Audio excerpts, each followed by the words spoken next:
My name is Renee Caldwell, and I was born in the wide, flat heart of Virginia, in the United States of America. The house I grew up in stood 3 miles outside of Richmond, past a stretch of country road, where the trees formed a kind of archway above the dirt. We called it the Caldwell Farmhouse, though to most people it looked more like an old country relic, white paint peeling from its boards, a porch swing that groaned louder than the crickets, and windows that held a century's worth of sun and storms. But to me, that house was a whole world, and as it turned out, it would also become the center of a story my brother would never forget. When our father, Walter Caldwell, fell ill, I moved back home to care for him. Those final weeks were a blur of medicine bottles, whispered prayers, and the steady hum of farm equipment outside. I slept on the old floral sofa near his bed. Every morning, I made soup and checked the market prices for hay, corn, and soybeans. Not because he asked, but because I knew he wanted to hear them. Even when he could barely open his eyes, he'd still murmur, "How's the grain holding?" Or, "Did we beat last year's price?" His life had always been measured in seasons, yields, and acres. My brother, Graham, didn't visit often. When he did, he'd arrive in his imported car, wearing a crisp suit that looked out of place among the mud and dust. He'd stand by the window, tapping his phone, barely looking at Dad. "Once the papers are signed," he told me one evening, "I'll take over the billion-dollar business. You can keep the farmhouse. You like country life, don't you?" He said it like an insult wrapped in courtesy. I didn't answer. I just looked at him and then at our father, asleep beneath a thin blanket. I wanted to say something cruel, something sharp, but Dad's slow, labored breathing held me back. The day Dad passed was quiet, almost mercifully so. The morning sun came through the blinds in slanted gold stripes. I held his hand as his breathing slowed, and when it stopped, it felt as if the whole farmhouse sighed with him. I sat there for a long time, until the light turned white and bright. Outside, the wind moved through the wheat field, bending it like an ocean wave. That afternoon, I found a single brass key sitting on his nightstand. It was worn smooth, like something he had handled often. On a scrap of paper beside it, he had written only 2 words, "Keep steady." I slipped the key into my pocket, not knowing yet that it would unlock more than just a door. At the funeral, our mother, Eleanor, stood between Graham and me like a thread keeping 2 frayed edges from unraveling. She said little, though her eyes lingered on me more than on him. Graham wore a navy suit and a practiced frown. When the service ended, he leaned toward me and whispered, "Don't take this too hard, Renee. You'll have your sentimental old farmhouse, and I'll take care of the real business." The will was to be read on Monday in a small office downtown by a lawyer named Charlotte Hale. Until then, the house felt unbearably still. I wandered through its rooms like a ghost, the old kitchen with its cast-iron stove, the front hall with framed pictures of harvests long past, the stairway worn down in the middle from generations of boots. Everything smelled faintly of hay, lemon polish, and thyme. On Sunday night, I couldn't sleep. I walked outside with a flashlight and traced the edges of the property, from the barn to the line of oaks by the creek. The air was cool and sweet. The fields stretched far beyond what my flashlight could touch, and I remembered walking those same fields as a girl beside Dad, his steps steady, his hands calloused but kind. "The land talks to those who listen," he used to say. "Ask what it needs, and it'll answer." So I asked the darkness softly, "What do I do now?"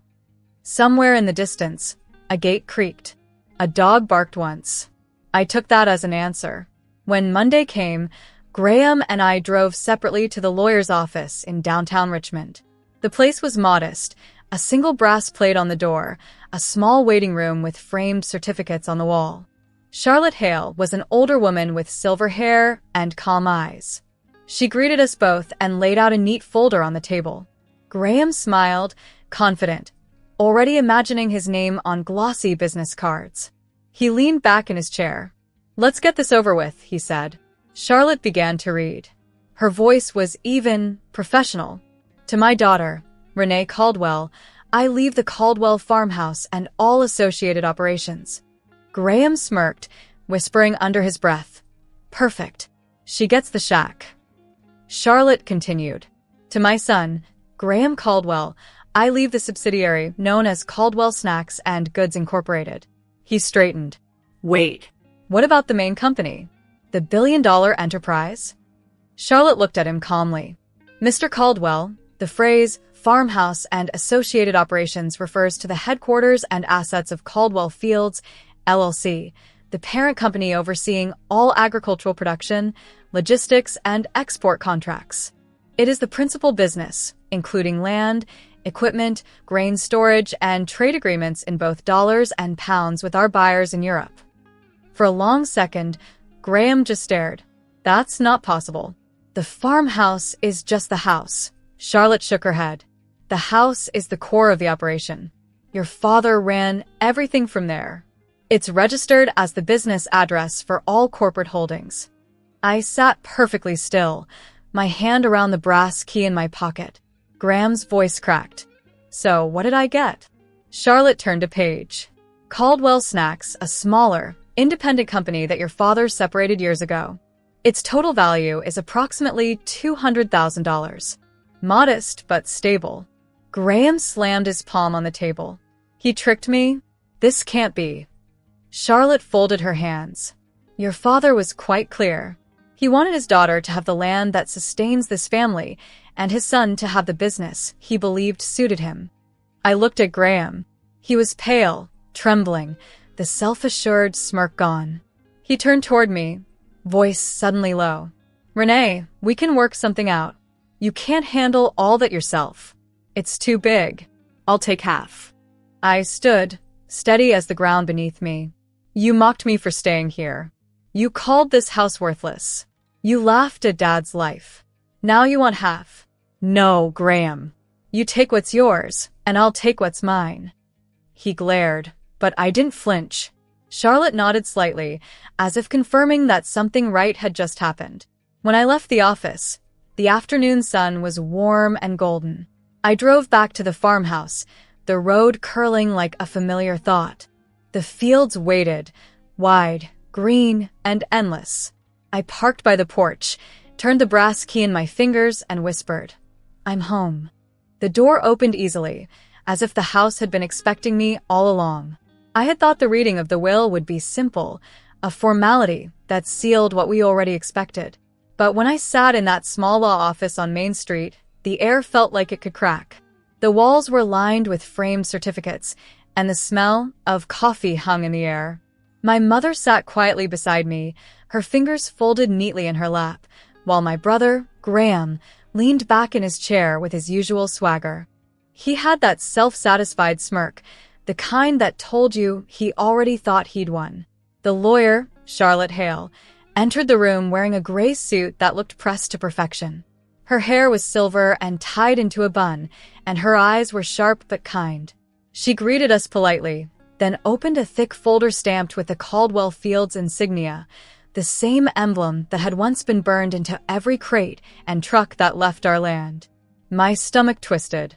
I could feel the brass key still tucked deep in my pocket, the one Dad had left me, heavy like a secret.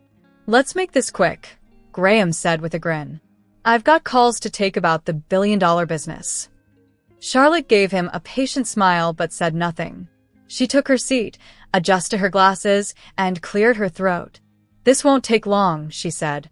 Your father was very precise. Graham chuckled, crossing his arms. Of course he was. He knew where the real potential lay. I said nothing. I only squeezed the key until it pressed a small half-moon mark into my palm. Charlotte began to read. This is the last will and testament of Walter Henry Caldwell, dated April 18th, 2023. Her voice was calm and deliberate, the words rolling out with measured care. To my daughter, Renee Caldwell, I leave the Caldwell farmhouse and all associated operations. For a moment, the words hung there. Associated operations. Graham smirked, glancing at me. Congratulations, Renee. You get the porch swing. And the leaky roof. Charlotte continued, without pausing. To my son, Graham Caldwell, I leave ownership of Caldwell Snacks and Goods Incorporated, located in Salem. Graham blinked. Wait. That's it? What about the main company? The business? Charlotte turned a page and adjusted her glasses. The term Farmhouse and associated operations refers to Caldwell Fields, LLC, Caldwell Storage, LLC, and all related subsidiaries and export contracts. Those form the core business.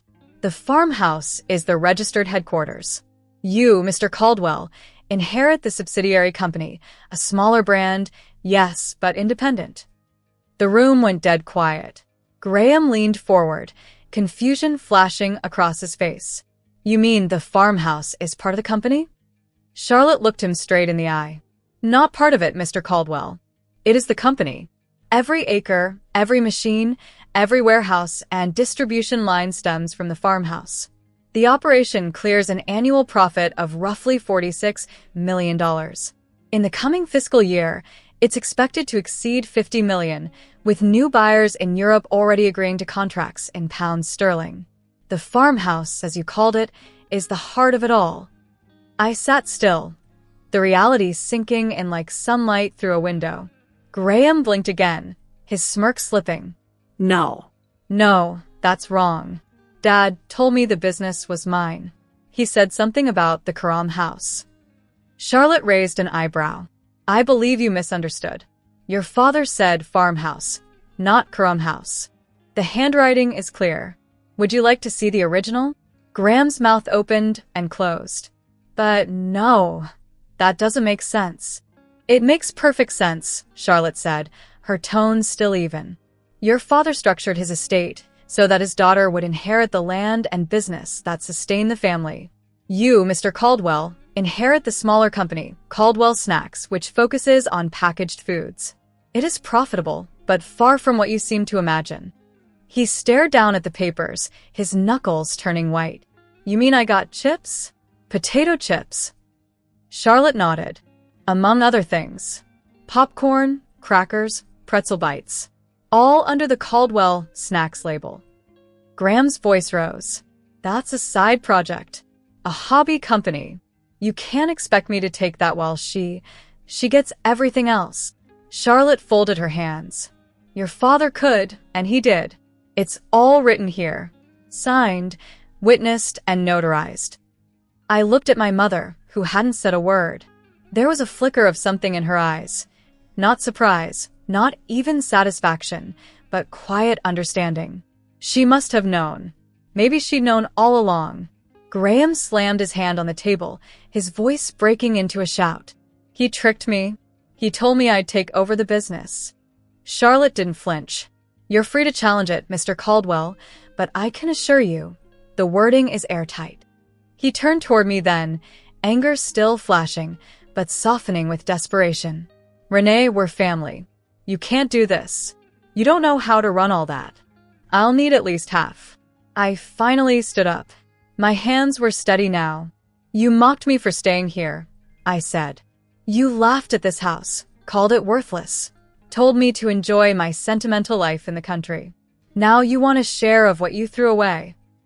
He looked down, then up again, the charm creeping back into his tone. Come on, Renee. Be reasonable. We can make it work together. You don't want to see me fail. I leaned forward, just enough for him to see how certain I was. You already failed, Graham. Not because of Dad's will, but because you never cared enough to learn what mattered. You were chasing a name, not a legacy. Charlotte cleared her throat gently, as though marking the end. If we're finished, I'll need signatures on the acknowledgement forms. Graham signed his name in angry, jagged strokes. I signed mine slowly, the ink curling smoothly on the paper. When I finished, Charlotte took the documents and stamped them with a seal. That will conclude our business, she said. As we stood, Graham muttered, This isn't over. It is, I said. And you'll leave my house now. He froze, eyes narrowing. Your house? He repeated, like the words burned. Yes, I said. My house. My land. My business. All of it. When he left, the air seemed to lighten. The lawyer offered me a small, genuine smile. Your father had faith in you, Miss Caldwell, she said. He said you had the patience for the land, and the land rewards patience. I nodded, though my throat was tight. He used to say that all the time. Outside, the sun was bright over Richmond's skyline. I stood on the sidewalk for a long minute, letting the noise of traffic and birds blend together. In my pocket, the brass key felt warm like a living thing. That night, back at the farmhouse, I sat on the porch and looked over the fields stretching toward the horizon. The wind moved through them in slow waves, like breath. Somewhere in the distance, a dog barked, and a truck engine rumbled to life. For the first time in months, I didn't feel like a guest in my own life. I was the owner now, not of just a house, but of something far older and stronger than any of us. The land had chosen its keeper, and I intended to keep it well. When the papers were signed and the echoes of that bitter argument with my brother faded, the first thing I did was drive straight home, to the farmhouse that had somehow become my whole life. I remember standing on the porch that evening, the sun slipping behind the far ridge, turning the fields gold. The air smelled of cut grass, diesel, and rain waiting to fall. I thought about my father's hands, rough as bark, and how he used to say, "The land never lies. Only people do." I finally understood what he meant. The house was silent when I walked in. The wooden floor creaked beneath my boots in that familiar rhythm that always felt like the house greeting me. I ran my hand along the banister, still smooth where Dad's hand had polished it over the years. The key he left me hung warm on a string around my neck. For the first time, it didn't feel like a mystery. It felt like a weight I was ready to carry. The next morning, I woke up before dawn. The rooster hadn't even stirred. I made black coffee on the old gas stove, the kind that hissed and clicked before it caught flame. I carried my mug to the porch and sat in the swing, watching the first hint of light break over the fields. The horizon looked endless. It struck me then, all of this was mine. Every fence post, every barn, every acre of soil. Not a hand-me-down, not a token, but an inheritance earned through care. By 7 o'clock, the workday had begun. I met Diego, our foreman, out by the tractor shed. He'd worked for my father for 15 years, and his loyalty was as deep as his tan. "You're the boss now," he said, tipping his hat with a grin. "Your father would have liked to see this day." "I'm not sure I know what I'm doing yet," I admitted. He laughed softly. "Nobody does on the first morning. The land teaches. You just listen." We walked the fields together, corn on one side, alfalfa on the other. The irrigation lines hissed in a steady rhythm. Diego explained what needed repairs, what was thriving, and what pests to watch for. I took notes in a small leather-bound book I'd found in Dad's desk. It had a few of his last entries written inside, seed numbers, rainfall logs, a quick note that read, "R knows how to listen." Later that day, I called Molly, our accountant, a sharp, no-nonsense woman from Charlottesville. She'd managed Dad's books for years and spoke in exact numbers, never guessing. "Renee," she said over the phone, "your father set this place up clean. No debt, no shady accounts. You've got roughly $3.8 million in operating capital, plus equipment and land valued at $120 million total. If you manage it right, Caldwell Fields will keep you rich for life." Her words didn't make me feel rich. They made me feel responsible. I spent the next few weeks learning everything I could. I walked the barns with Ezra, the electrician, checking the wiring and sensors in the storage silos. We found one circuit half-fried from last winter's lightning storm. "Lucky this didn't start a fire," he muttered, replacing the line. I paid him in cash, just as Dad used to. Then there was Tara, a carpenter from Nashville who rebuilt the porch with steady hands and a quiet smile. "Your father built this right," she told me. "But it'll last another 50 years once I reinforce the beams." I told her to send the invoice. When she did, I paid her promptly. Every dollar felt like an investment in keeping this place alive. By August, the rhythm of the farm had become my own heartbeat. Each morning started before sunrise, coffee in hand, notes on the day's schedule written neatly in my ledger. I kept the ledgers in the kitchen drawer beside Dad's old coffee tin and a jar of fence nails. The numbers became a kind of poetry to me. Dollars in, dollars out, every cent tied to something real. a crate of apples, a bale of hay, a gallon of fuel. Sometimes, I'd sit with Molly in the office above the barn, surrounded by papers and the faint smell of oil. We'd go through profits and contracts, the storage fees from the Nashville warehouse, the pending deal with a London distributor who wanted our produce paid in pounds, not dollars. "That's good," Molly said. "Diversify your income streams. Your father would approve." At night, I'd walk the fence line under a blanket of stars. The air smelled of soil and wildflowers, and I'd talk to the house like it was an old friend. "Tell me what to do next," I'd whisper. The house didn't answer in words, but it spoke in its own way. In the creak of wood, the hum of the refrigerator, the sigh of wind through the open window. Over time, I started to understand the silent language of the land. It told me to keep the storage bins labeled better, to reward the night crew when shipments ran late, and to fix the hinge that squealed every time the barn door opened. Small things, but they mattered. I began keeping a notebook on the kitchen table filled with what I called farmhouse lessons. The first entry read, "Don't argue with weather, prepare for it." The second, "The dogs belong outside the onion shed." The third, "Kindness is good business." One evening, as summer folded into fall, Quinn, our delivery driver, came by with a truckload of apples bound for Boston. He was a talker, red beard, thick accent, full of stories from the road. "Your brother tried to reach me last week," he said casually, tightening the tarp. I froze. What did he want? Wanted to know if I'd haul product for Caldwell Snacks. Told him no thanks. I like working for someone who knows the difference between a farm and a factory. I smiled, though it hurt a little to hear Graham's name again. "Thank you, Quinn," I said. "Your family here." He winked. That's what I told him. When the truck pulled away, I watched its taillights disappear down the gravel road. For a moment, I thought of Graham sitting in some city office, surrounded by boxes of his boutique snack line, still believing he'd been cheated. But the truth was simple. I hadn't taken anything from him. I'd only taken what I had earned, by staying, by caring, by believing in something that grew from the ground up.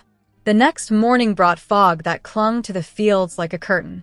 I stood on the porch, coffee in hand, watching it lift slowly, revealing acres of green and gold. The farmhouse behind me groaned softly as the sun warmed its roof. I said it out loud then, to the fields, to the air, to the memory of my father. I'm ready. From that day forward, the land and I understood each other. I wasn't just keeping it alive, it was keeping me alive too. The first chill of autumn had just rolled in when Graham came back. The leaves were turning amber, the air smelled of cut hay, and I was reviewing contracts with Molly when his black sedan crunched up the gravel drive. He stepped out in another tailored suit, holding a glossy brochure like it were a weapon. "Partnership," he said before I could speak. "You've done well, but you can't run this on heart alone. I can make Caldwell Fields global, New York, Chicago, maybe even Europe." I didn't rise from the porch chair. "We're already doing fine," I said. "The land pays its way." He smirked. "You're thinking small. Be practical, Renee. You've got the farmhouse, quaint sure, but it's not a business model." "No, Graham," I said evenly. "It's a home. And it built the business you thought you'd inherited." He let out a short laugh. "You don't even know what you have. $1 billion waiting to be shaped, and you're sitting here drinking coffee like some county clerk." "Maybe because I care about the people earning that billion," I said. "You never cared for anything but the number." His eyes hardened. "I'm drowning, Renee. Caldwell Snacks isn't making it. I need a lifeline." I stood. "And what do I get in return?" "I'll bring investors. We'll grow this thing together." "You can't do it alone." I shook my head. "You're wrong. I already am." He took a step closer, lowering his voice. "You owe me something. I'm your brother." I met his eyes and said quietly, "You mocked me at Dad's bedside. You called this house worthless. And now that you've lost, you come begging. You want to take what you never earned." He faltered, anger and desperation flashing across his face. "This isn't fair." "Neither is the truth," I said. "If you want to work, you'll be paid fairly. If you want charity, You'll find none here. He stared at me, then at the porch, at the boards Tara had rebuilt with her careful hands. His voice cracked. You're serious. Dead serious. He looked around, as though hoping the house or the fields might speak for him. But they didn't. He turned at last, walked back down the steps, and disappeared down the drive. The brochure slipped from his fingers, landing face down in the dirt. I didn't pick it up. When the sound of his car faded, I went inside. The farmhouse was still, humming softly, like a living thing. I poured coffee into Dad's old chipped mug, sat by the window, and signed 2 contracts, one for domestic storage in Nashville, one for apple exports to London, paid in pounds sterling. The figures were high, but I didn't feel the weight of the money. I felt the calm of rightness. Outside, Diego and the crew worked the fields, their laughter faint beneath the tractor's hum. I thought of Dad, of his hands steady on the wheel, of how he'd said, "Ask the land what it needs." I rose and stepped onto the porch. The evening light spread gold across the fields. The house stood behind me, solid, breathing, proud. For the first time, I understood that inheritance wasn't about wealth, it was about belonging. I'd chosen the harder path, and the land had chosen me back. I touched the brass key around my neck. It no longer felt like a burden. It felt like a promise kept. I'm Renee Caldwell, of Caldwell Fields, United States of America, I said softly. I hold the key to the farmhouse, and the farmhouse holds the key to everything. The wind rustled through the wheat, as if it agreed.